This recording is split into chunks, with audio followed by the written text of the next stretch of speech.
Olá, hoje eu converso com Irã Siqueira e Rodrigo Barros, da Âmago Capital, uma gestora com foco integral em renda de ativos variáveis. Nós falamos sobre fundos e estratégias da casa e principalmente sobre cenário macroeconômico, do que o investidor deve se atentar e o que podemos esperar a curto, médio e longo prazo do mercado e também da economia. Se você não for inscrito no nosso canal, inscreva-se e fique conosco.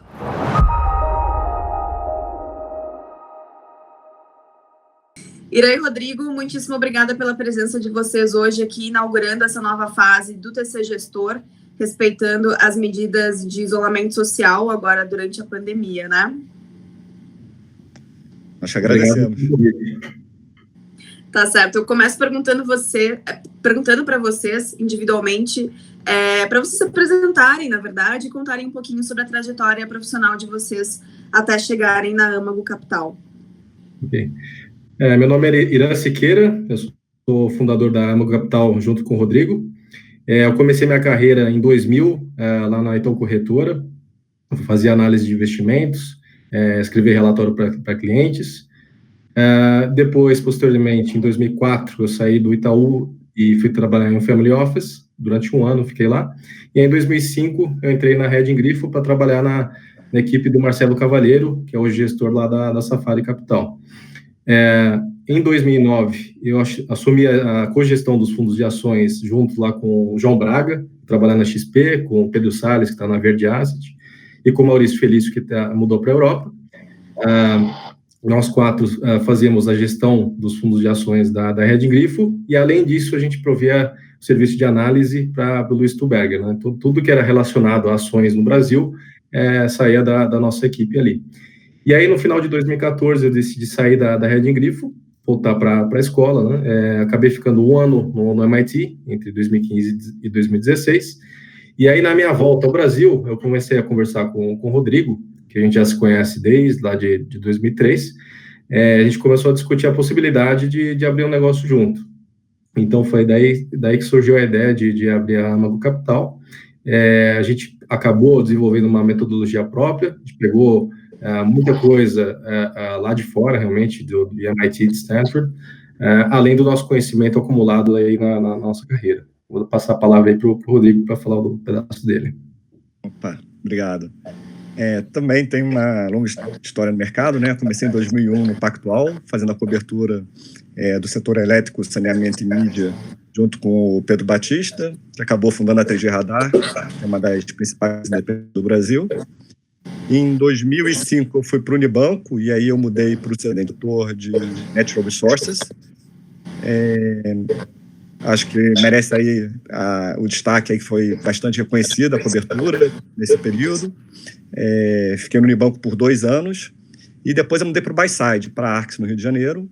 Fiquei lá em 2007, 2008, e aí eu cobri diversos setores. Cobri o setor de construção civil, cobri o setor de petróleo e mantive o pé na cobertura de Metals and Mining and Pulp and Paper. Em 2009, eu fui para o Deutsche Bank, responsável por todo o setor de Metals and Mining na América Latina. Acho que vale a pena mencionar que nesse período eu realizei 5 viagens para a Ásia de quase um mês, e o Irã estava sempre junto, então a gente visitava mais de 30 empresas do setor, e tinha um networking, e ainda tem um networking muito forte na região. E, finalmente, em 2013, eu fui para a JGP para olhar Metals and Mining global, e a gente fez investimentos aí relevantes tanto no Brasil quanto no exterior. Quando eu saí da JGP, eu queria muito montar um negócio. A parte mais difícil de montar um negócio é ter um sócio que você confia e admira. E assim que o Irã voltou do MIT, na semana seguinte eu procurei e falei: Irã, a gente se conhece há muito tempo, acho que a gente já tem a bagagem para montar uma gestora e a hora é agora. E aí estamos nessa jornada. Bom, para introduzir, né, o nosso público no que é a Âmago Capital, eu peço para vocês também contarem um pouquinho sobre a estratégia de vocês, que é baseada em long biased, né? Primeiro, o que é isso? Explica para o nosso público de uma forma bem didática, por favor. E também como é feito o processo de investimento da casa. Quem que pode me responder? Eu posso falar. Bom, assim, um fundo long biased é um fundo que na maior parte do tempo, ele fica comprado, né? É a parte long, que a gente chama, e ocasionalmente a gente pode ficar vendido, né? De uma certa forma, protegendo o portfólio, e em um pedaço do fundo a gente fica vendido. Comprado em ações que a gente espera que tenha uma performance boa, e ficar vendido em ações que a gente espera que tenha uma performance ruim, né? Então, basicamente, essa é a tese do fundo long bias, né? E por que a gente escolheu montar esse fundo e não escolheu um fundo long only, que é um fundo somente comprado, né? A razão principal foi até uma questão pessoal. O Rodrigo e eu, a gente queria colocar boa parte do nosso patrimônio no fundo. A gente realmente acredita na nossa gestão. Então, com o fundo long bias, você tem uma flexibilidade maior de proteger o fundo quando for necessário. Em relação ao fundo long only, a gente não teria tanta flexibilidade assim. O fundo long only, a maior parte dos gestores e dos investidores dos fundos que ficam sempre comprados, você tem flexibilidade de fazer caixa quando achar necessário e de aumentar a proteção também quando achar necessário. Em relação ao processo de investimento, a gente decidiu realmente fazer algo nosso, né? A gente poderia ter pego melhores práticas da Grifo, melhores práticas da JGP e fazer um blend dos dois, mas no fundo a gente queria fazer realmente algo com a nossa cara. E para isso a gente literalmente pediu ajuda aos universitários. Depois da minha formatura lá no MIT e depois da minha volta ao Brasil, a gente começou a montar o business plan da gestora e pegou literalmente essa apresentação e foi falar com os meus professores no MIT e os professores do Rodrigo em Stanford. Um professor de finanças falou que muito bacana a nossa apresentação sobre o investimento em valor, né, que é o chamado value investing aqui no mercado financeiro, mas o que eles mais acreditam lá é que a gente está passando por uma transição onde o mundo das finanças quantitativas pode ser fundido ao mundo de value investing, então chama value, né, o valor quantitativo. E na hora que a gente viu esse feedback, foi muito interessante, porque a gente nunca tinha pensado por esse lado, mas a gente estava com a cabeça aberta. Então, voltando ao Brasil, a gente pegou todo o material dessa disciplina lá de Stanford, leu todos os papers acadêmicos, e a gente pediu ajuda a um amigo nosso da Redding Grifo, que já até saiu de lá, e hoje ele é professor da GV, está acabando o doutorado na GV, que chama Raoni Costa. Ele ajudou a gente a interpretar todos esses papers acadêmicos e testar no mercado brasileiro. E a gente chegou à conclusão que 3 dos 10 papers dessa matéria funcionam muito bem no Brasil, e melhor ainda se feitos de forma combinada. Então, basicamente, quais são as teses desses papers? Primeiro ponto, procure empresas sem indício de manipulação de balanço. Primeiro ponto. Segundo ponto, procure empresas com retorno crescente e desalavancagem de balanço. E o terceiro ponto, procure empresas com patamar de capital de giro no patamar ideal, né? Não muito diferente do normal, do histórico da empresa. Então, quando você combina esses 3 fatores, você gera um universo de cobertura que tende a performar melhor que o mercado nos próximos 12 meses. Então, tudo que eu falei até agora é a base do nosso primeiro passo do processo de investimento, que é o filtro de ações, que a gente chama de filtro de ações. Desse filtro de ações, a gente tem um universo de cobertura muito menor do que a Bolsa como um todo, em torno de 50 a 60 empresas, e a partir daí, dessas 50 a 60 empresas, a gente passa para o processo de investimento tradicional. Nesse processo de investimento tradicional, a gente usa fluxo de caixa descontado, como a gente sempre fez na nossa carreira, com algumas diferenças, né? A gente adotou também uma outra metodologia lá de Stanford, que é uma metodologia de tomada de decisão em risco, onde a gente é sempre treinado a pensar em cenários extremos, em cenários que têm apenas 10% de probabilidade de acontecer. Eu diria que esse evento do corona era um cenário que era provavelmente menos que 1% de chance de acontecer, acabou acontecendo e a gente teve que realmente acabar mudando o portfólio, né? No meio dessa crise, a gente acabou mudando bastante o portfólio, mas a metodologia permanece a mesma. Assim, as ações que estão no nosso portfólio passaram pelo nosso processo de investimento, tanto do lado comprado quanto do lado vendido. Pois é, puxando esse gancho aí de coronavírus que você trouxe para a gente está atravessando um momento de desaceleração global e beiramos aí uma recessão. Como que isso impacta, quais riscos, na verdade, positivos e negativos, isso traz para a estratégia dos fundos de vocês? Então, em termos de riscos, né, o principal que eu vejo, diria que no curto e médio prazo, nos próximos meses, né, é a questão da retomada econômica, né, e da retomada das quarentenas. Então, se você comparar com a epidemia lá de 1918, a onda mais forte que teve não foi a primeira, foi a segunda. Então, esse é um risco que eu vejo dos países começarem a liberar um pouco o isolamento social e, depois de um certo tempo, a gente observar uma segunda onda de contaminação até mais forte do que a primeira. Acho que esse é um risco importante. Outra questão é que a gente conhece muito pouco sobre o vírus. Vários papers acadêmicos são publicados diariamente, né? Mas ninguém tem muita informação concreta sobre o vírus. É um vírus novo, né? Se você pegar os outros coronavírus que foram estudados, por exemplo, esses outros coronavírus que já existentes, a questão da imunidade, ela não é tão forte assim. Então, a pessoa pega o vírus e, depois de um certo tempo, ela pode contrair o vírus novamente. Então, se isso acontecer com esse vírus atual, de 2019, é uma preocupação também, né, de qual é a real imunidade das pessoas, mesmo depois da exposição ao vírus, né? Com risco aí de curto, médio prazo.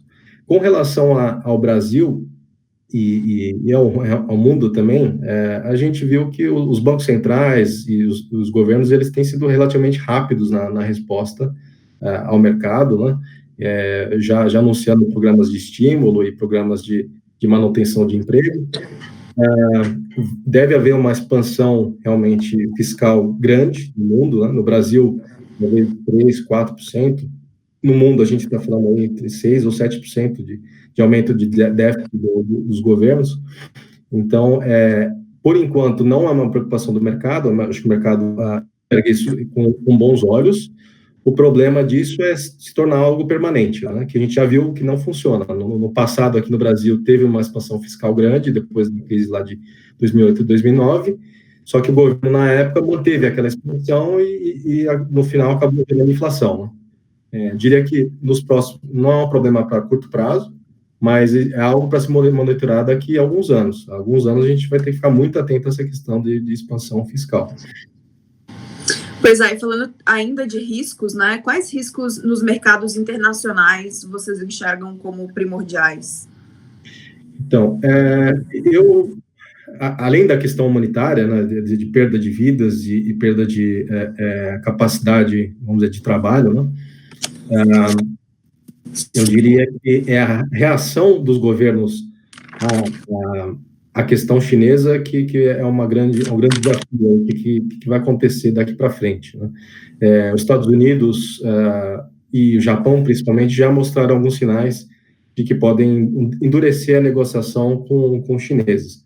Então, essa é uma dúvida que a gente tem, acho que o mercado inteiro tem, sobre como vai ser a reação dos governos pós-Covid, né? Principalmente com relação à China. Será que a tendência é você ter um maior comércio internacional ou um menor comércio internacional? Então, é uma grande dúvida, assim. Eu acho que a tendência dos Estados Unidos é tentar nacionalizar um pouco mais a indústria, tentar tirar um pouquinho da indústria lá da China e passar para outros países, possivelmente asiáticos, ou México e Brasil. Acho que faria bastante sentido para eles. Pode ser uma oportunidade interessante para o Brasil também, aproveitar esse momento e abrir as portas para investimento estrangeiro, principalmente americano, né? Se você pegar o histórico dos últimos anos, a gente teve muito mais investimento chinês na América Latina do que o americano. Talvez agora seja um ponto de virada dessa tendência aí dos últimos anos. Então, acho que cabe a cada país analisar o que aconteceu e realmente pensar em formas boas aí para estreitar relacionamento com alguns países, e a China vai ter o desafio dela, né, dela tentar manter relações boas aí com o resto do mundo. Rodrigo, eu vou te fazer uma pergunta agora. Você foi diretor e analista responsável pelos setores de mineração e siderurgia no Deutsche Bank. Como você enxerga esses setores nesse momento de crise e como eles devem se comportar? Obrigado pela pergunta. Ela é bem pertinente porque uma das maiores posições do fundo hoje é justamente a Vale, né? Tem uma questão bem interessante no investimento da Vale agora. Primeiro, porque a gente tem que lembrar que toda essa pandemia começou na China. Então, depois de 76 dias de lockdown, o Wuhan começou a abrir e a gente já tem um indicativo lá de como é a reabertura da economia. E tem alguns sinais muito interessantes em relação a isso. Primeiro, a gente viu que a produção de aço na China continua num patamar muito forte. Se pegar as usinas integradas, que são aquelas que precisam de minério de ferro, a produção está no mesmo nível do ano passado, e a gente acha que vai ser um setor que vai ter a demanda inalterada no ano, considerando com o chinês. E isso num mundo em que todos os negócios, todos os setores estão sendo questionados. Por que a China é tão importante para o mercado de minério de ferro? Porque de todo o minério exportado no mundo, 70% vai para a China e 86% vai para a Ásia. Então, com um dólar nesse patamar, numa economia que vai ter um estímulo muito forte, a gente estima que vai ter um impulso fiscal na China de 4 pontos percentuais do PIB e um estímulo monetário de 12% do PIB, onde depois de uma contração de 6,8% do PIB no primeiro trimestre, a gente imagina que o PIB no segundo semestre na China vai estar crescendo a 6%, 7% ano contra ano. Colocando tudo isso em perspectiva, é um setor muito favorável. Agora, um ponto importante é que um setor todo favorável tem que ver o valuation. E aí tem 3 métricas que a gente gosta muito de olhar. Primeiro é que o minério hoje está $84 por tonelada, e se a gente olhar tanto por múltiplo quanto por valor descontado, o preço da compração da Vale hoje na Bolsa é como se você estivesse pagando por um minério de $50 por tonelada. Então, a margem de segurança realmente é gigantesca. O segundo ponto é olhar múltiplo histórico. E aí pode ser o múltiplo EV/EBITDA, como você fala, mas a gente também gosta muito de olhar preço por valor patrimonial, e aí também está com 30% em relação aos múltiplos históricos. E eu acho que, finalmente, também vale a pena falar que a Vale é uma empresa líder que está muito capitalizada. Ela acabou de receber 5 bilhões de dólares de uma linha garantida. Então, esse é um lado cruel dessa crise, porque quem é capitalizado, quem é líder, vai continuar a ficar mais forte, o banco vai prestar dinheiro para quem tem capacidade de pagar, e muito em breve a empresa deu todos os sinais que volta para o mercado. Então, realmente é um case que a gente está extremamente positivo e é uma das maiores posições do fundo. Pois é, e segundo o Banco Central, os setores mais afetados pela Covid, pelo menos aqui no Brasil, são os de comércio, serviços, transporte, indústrias de transformação, eletricidade e gás. Com isso, quais os setores preferenciais de vocês nesse momento? Então, nossa preferência, a gente tem uma exposição grande a consumo não cíclico, né, supermercados. A gente dividiu a posição entre Pão de Açúcar e o Atacadão. O supermercado é um setor que as pessoas continuam consumindo, vão continuar consumindo, não importa o que acontecer, as pessoas precisam se alimentar. Então, tem uma mudança até durante a quarentena de hábito de consumo, né, quase que obrigatório, as pessoas deixam de comer no restaurante e passam a se alimentar nas suas residências, né? E aí tem esse fluxo adicional para os supermercados, porque parte dos restaurantes, não vou dizer todos, mas parte dos restaurantes, eles não compram nos supermercados, né? Então, você adiciona essa demanda aí, a demanda meio que temporária. Durante essa quarentena, você tem uma demanda temporária favorável aos supermercados. Além disso, a gente tem uma exposição grande, eu diria que o maior setor hoje é a proteínas, seria JBS e Marfrig. vai um pouquinho nessa tese de alimentação, que é um bem que você realmente precisa. A questão das margens desse setor, a gente tem observado que as margens devem continuar saudáveis para os frigoríficos. As margens, na verdade, elas até têm ampliado no período, e a JBS Marfrig, elas têm uma posição global, né? Então elas têm resultados em dólar, na moeda forte, que é interessante aqui para o nosso investidor em reais, né? Outro setor importante é o de mineração, que o Rodrigo comentou, a mineração e papel celulose. Papel celulose também é um segmento que é razoavelmente resiliente, as pessoas continuam consumindo papel, a Suzano continua sendo uma empresa com menor custo da indústria. Eles passaram por um ciclo muito forte de desestocagem na cadeia de celulose, né? Então, esse é um setor que a gente gosta também. Além disso, a gente tem uma questão bem interessante no setor financeiro, principalmente focado na B3, na Bolsa, né? E os bancos, principalmente via Bradesco. Então, a gente acredita que os grandes bancos estão bem posicionados. Essa crise é um pouco diferente da crise lá de 2008, 2009, onde atingiu o setor financeiro de frente. Agora, acho que tanto os bancos quanto os governos estão muito mais bem preparados do que na crise anterior. Então, acho que é interessante aí você ter uma exposição ao setor financeiro. Tem a questão também da concorrência, né, dos grandes bancos com as fintechs. Eu acho que essa crise aí pode dar uma dificultada em algumas fintechs, né, que precisam de capital adicional para continuar crescendo, enquanto que os grandes bancos estão bem capitalizados, né? Então, vai um pouquinho na linha do diferencial competitivo que o Rodrigo estava falando das grandes empresas. Então, esses são os grandes temas, né? Consumo não cíclico, setor de commodities e os bancos aí. Vocês querem destacar algumas ações na carteira de vocês? Sim, eu diria que essas empresas que eu comentei, JBS, Marfrig, Vale, Suzano, uma empresa que a gente não tinha exposição já há bastante tempo, que a gente não tinha, mas agora no meio da crise a gente acabou comprando, foi Petrobras.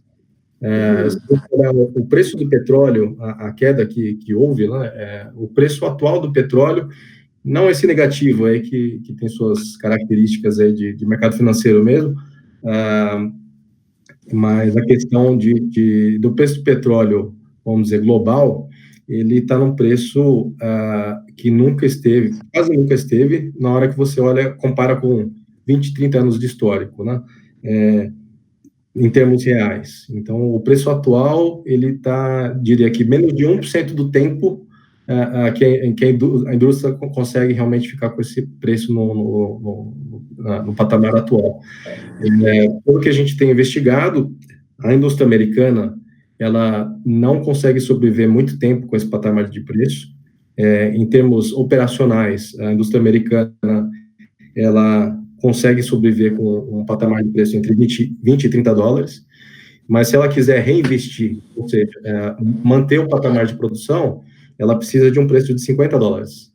E aqui no Brasil também, para a Petrobras continuar reinvestindo no negócio dela, ela precisaria um preço de petróleo mais próximo a 50 dólares. E se você fizer essa análise, mesmo para a Arábia Saudita ou para a Rússia, esses países, as empresas conseguem ter uma certa lucratividade com um patamar de preço bem baixo. O problema é que arrebenta com a conta do governo, né? Então, tanto a Rússia quanto a Arábia Saudita depende do petróleo mais alto para realmente pagar a conta social lá do governo. Então, por isso que a gente acabou comprando o Petrobras, né, realmente nessa questão de preço extremamente deprimido do petróleo, e por acreditar que esse preço não fica assim por muito tempo. Agora, vocês têm acompanhado as medidas tomadas pelo Banco Central do Brasil para enfrentar essa crise, eu acredito, né? Algo mais que possa ser feito? Eu acho que o Banco Central está fazendo um bom trabalho. Assim, eu diria que o que pode ser feito, e que provavelmente eles devem fazer, é cortar um pouco mais a taxa de juros. Eu sei que tem um debate muito grande no mercado se precisa, se é necessário.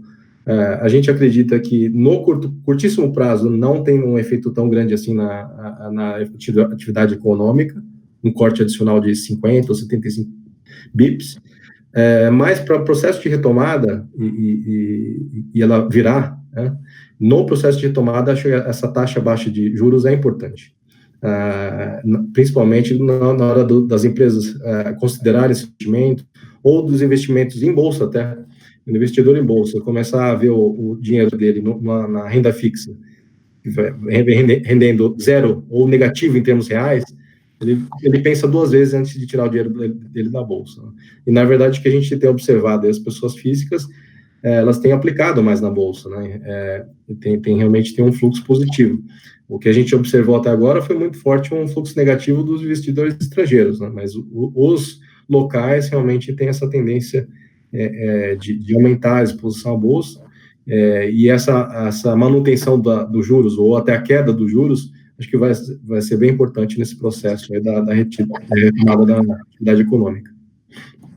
Bom, a gente não tem um consenso ainda entre os economistas sobre o financiamento de gastos e impactos dessa crise no futuro. A maioria concorda com a implementação de algumas medidas urgentes, como renda básica, enfim. Mas o futuro, ele ainda é incerto, né? Como que vocês enxergam essa retomada pós-crise?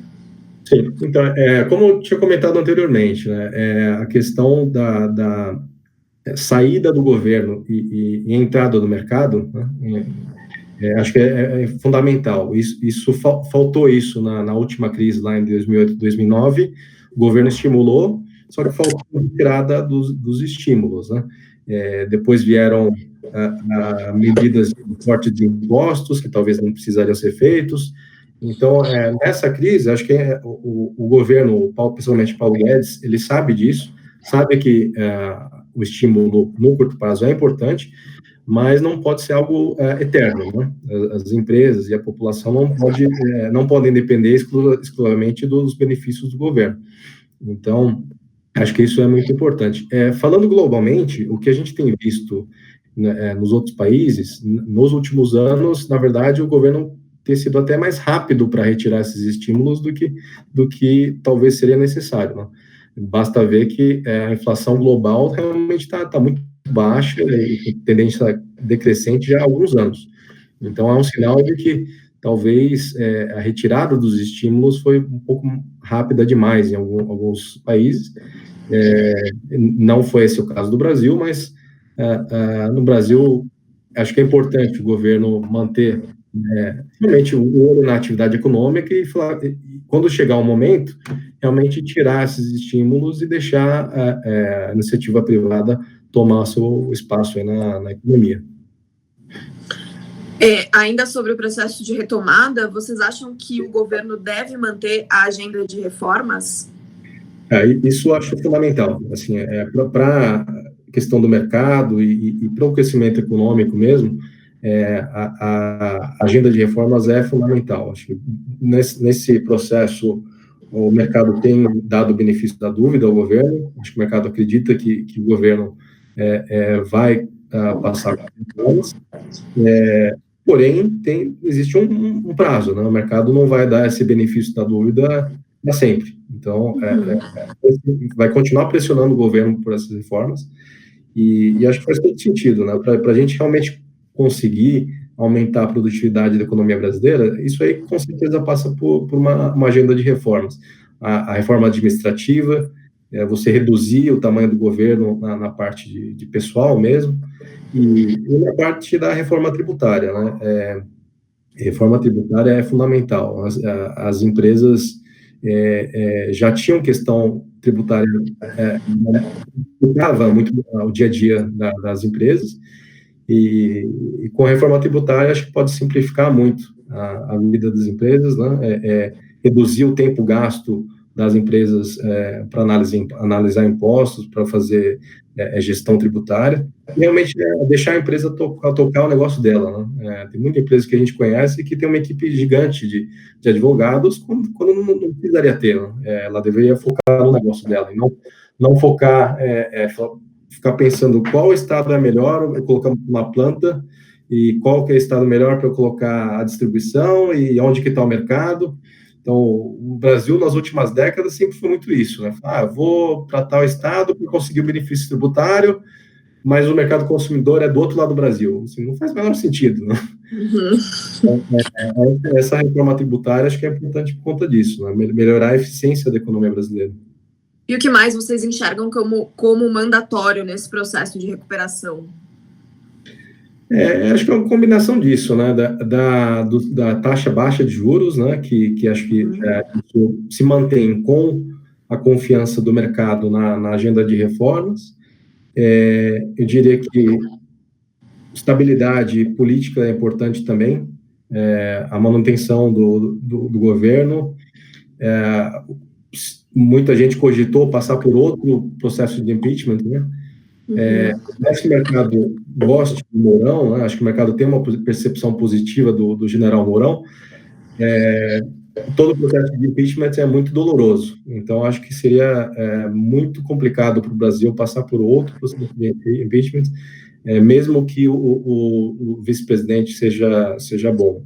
Então, acho que a manutenção do governo, a estabilidade, a tranquilidade realmente, né? Dos investidores, do governo, isso é importante para o mercado. Né? Pois é, o que a gente menos tem visto recentemente é estabilidade, né? Pelo menos na política está tudo muito incerto, cada semana é uma coisa nova, enfim. Como vocês enxergam isso e como vocês acham que isso impacta a nossa economia a curto e médio prazo? Então, na Bolsa, eu diria que assim, a Bolsa é um bom termômetro do que vai acontecer com a economia, né? Ela antecipa bastante os movimentos econômicos. Eu diria que 6 meses para frente, até um ano para frente, é o que a Bolsa costuma antecipar, né?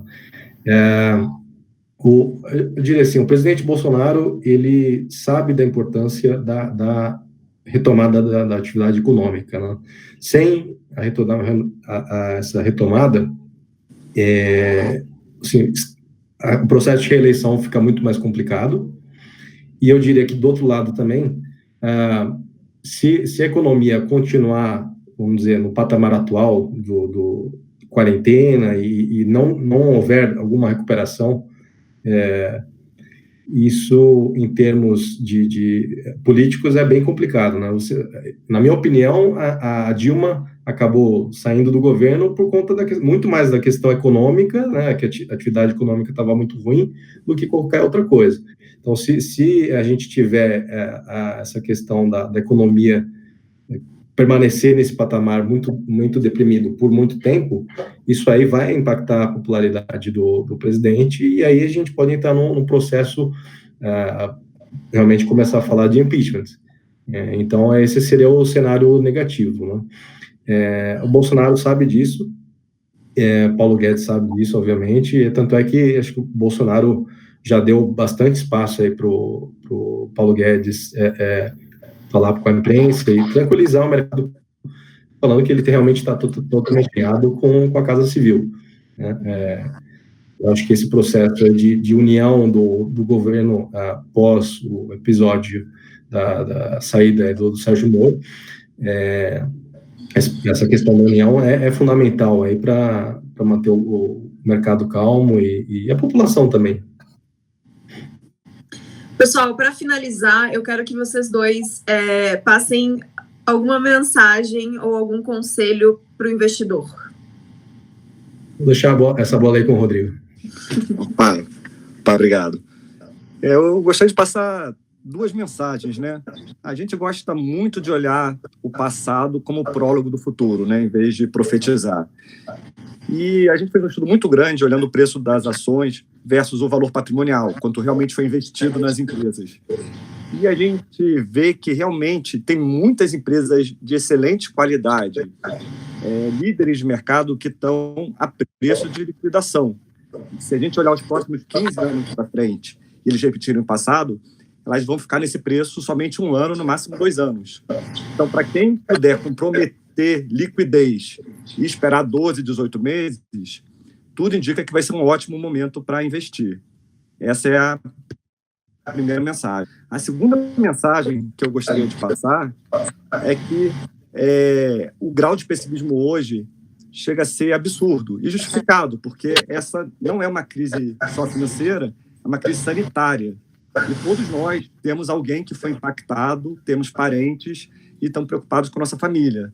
Então, a gente fez um estudo onde a gente pegou 150 entrevistas, né, essas famosas lives da internet, e medimos o sentimento, seja governo, seja empresa, seja especialistas, e sequer um dos 150 entrevistados foi otimista. Então, hoje é um nível de pessimismo. Olhando para frente, a gente vai achar que é exagerado, mas também totalmente justificado, dado o tamanho da incerteza.